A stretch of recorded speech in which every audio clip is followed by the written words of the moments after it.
पाहत आहात प्रभावशाली न्यूज। आता प्रत्येक बातमी असेल प्रभावशाली। हे मी मुख्यमंत्र्यांना दिलेला आहे, पहिला ते टपाल दिलेला त्यांना। मुख्यमंत्री कार्यालयामध्ये गेले होते मी। नंतर हे मम्मीचं मेडिकल सर्टिफिकेट आहे माझ्या आईचं।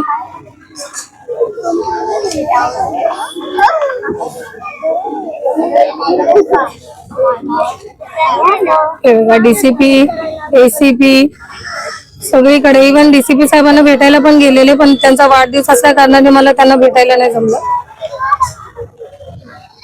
यावर तारखा पण आहे, मी किती तारखेपासून देते, किती तारखेपासून पळते।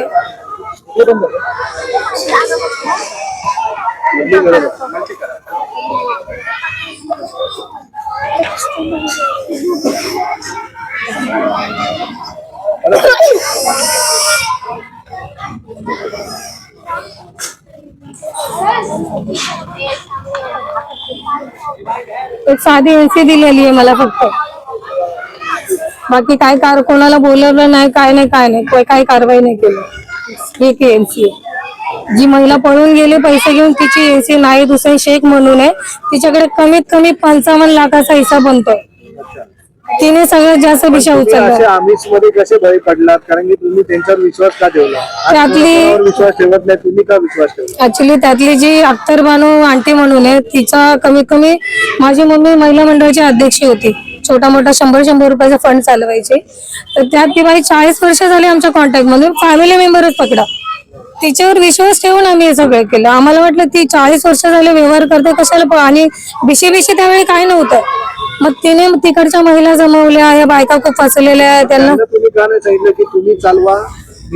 बोलले मी त्यांना, सगळ्यांना बोलले। त्या एवढंच बोलले की आमचे सगळे मेंबर राहतील, तू फक्त उभी राहा, तुझे काही मेंबर घे, आम्ही फक्त उभी राहू। त्यांना या ज्या बायका आहेत, ह्या पण माझ्यामुळे फसलेल्या आहेत। तुम्हाला माहिती आहे की आजकाल फ्रॉड भरपूर होत आहे, चिटिंग होत आहे, आज कोण कोणावर विश्वास करत नाहीये, तुम्ही साधा असा डोळे बंद करून विश्वास का केला? नाही सर, मला खरंच आयडिया नव्हती, आणि विषय आपण कधी कुणाची टाकली नाही ना चालवली।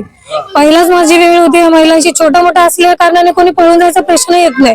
ही आयडिया नव्हती की ह्या बायकांचा अगोदरचा रेकॉर्ड आहे, यांचं 18, 20 वर्षापूर्वीचं रेकॉर्ड आहे। ज्या बायका विषय घेऊन पळून गेलेत ना माझ्याकडून, त्यांचं पूर्वीचं रेकॉर्ड आहे। नाही तर माझ्याकडचे जे मेंबर आहेत ना, ते कोणी पळून नाही गेलेले।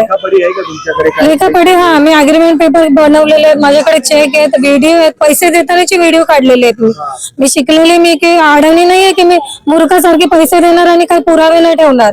कारण जे फ्रॉड करतात ते पळून जातात, मग तुम्ही आजही सामना नाही, मी सामना करणार शेवटपर्यंत। हे म्हणून माझा शेवट जरी झाला नाही या गोष्टीचा, कारण माझ्यामुळे ना चांगले लोक पण फसलेत यात।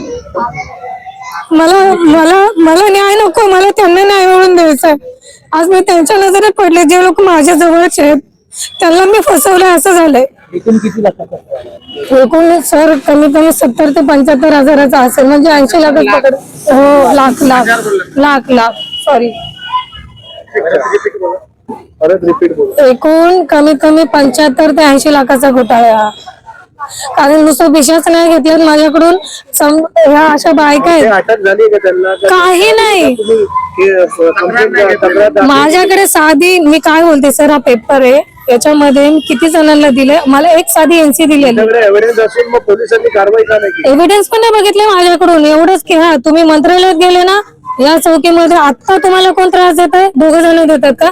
मग यांची एनसी घ्या, आणि यानंतर तुमच्या दारात कोणीही आलं तुम्हाला त्रास द्यायला, तर तुम्ही 100 नंबरला कॉल करा, आम्ही तिकडे पोलिसांची कारवाई करू। आता मुख्यमंत्र्यांकडे काय मागणी करा? मुख्यमंत्र्यांकडे मागणी ही आहे की मला न्याय मिळावा।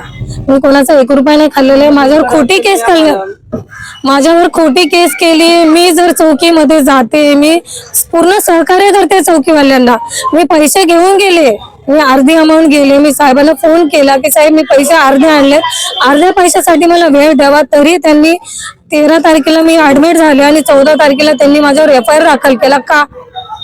मी पळून गेले का सर? लोकांचे कसे दिले पैसे सर, मी माझ्या घराचे पेपर ठेवून मी व्याजाने काढून पैसे दिलेले आहेत। ज्या लोकांना बिशप परतफेड झालेले आहेत ना, त्यांना मी घराचे पेपर ठेवून 13 ते 14 लाखापर्यंत व्याजाने काढून एरियातले कमीत कमी 3 जण असतील, आणि बाहेरचे 4 जण आहेत। असे पेपर बनवून बनवून मी लोकांची परतफेड केली. तुम्ही कुठे राहताय? मग घर विकताय तुम्ही? घर विकलंय? घर नाही विकलंय सर, फक्त गहाण ठेवलेले विकले. माझे आई वडील वरती राहतात, खाली भाडोतरी आहेत. त्या भाडोतऱ्यांना पण खूप त्रास देतात ते लोक. बिशीवाले जे येतात त्यांना व्याजावाले. माझ्याकडे बघा मॅसेज, एवढे घाण मॅसेज करतात. वडिलांना का घेऊन गेलेले पोलीस? वडिलांना रविवारी सर, हे जे माझं 5 लाखाचं मॅटर आहे ना, माझ्यावर जे FIR दाखल झालाय, त्यांनी बोलले की सकाळी पप्पांना फोन आला 9 वाजता. बोले तुमची मुलगी चौकीत दाखल नाही होते ना, मग तुम्ही चौकीमध्ये या. पप्पा गेले. त्याला सकाळपासून ते संध्याकाळी 6:30 वाजेपर्यंत बसून ठेवलेलं. जोपर्यंत तुमची मुलगी येत नाही तोपर्यंत नाही तर तुम्हाला अटक करणार. असं वय किती होतं? 60+ आहे, 60+ आहे त्यांचं. हो, ते पण हार्टचे पेशंट आहेत ते पण. पप्पांना विनाकारण ठेवलेलं सर. माझं एवढंच आहे की मला मदत करा. मी काही कोणाला फसवलेलं नाहीये, पण माझ्यामुळे जे लोक फसलेले आहेत, माझा फक्त या पैशामध्ये माझा 1 रुपया नाहीये. ज्या लोकांनी माझ्यावर विश्वास ठेवून पैसे टाकलेत ना, माझ्याकडून त्यांना सगळा पैसा गेला पाहिजे.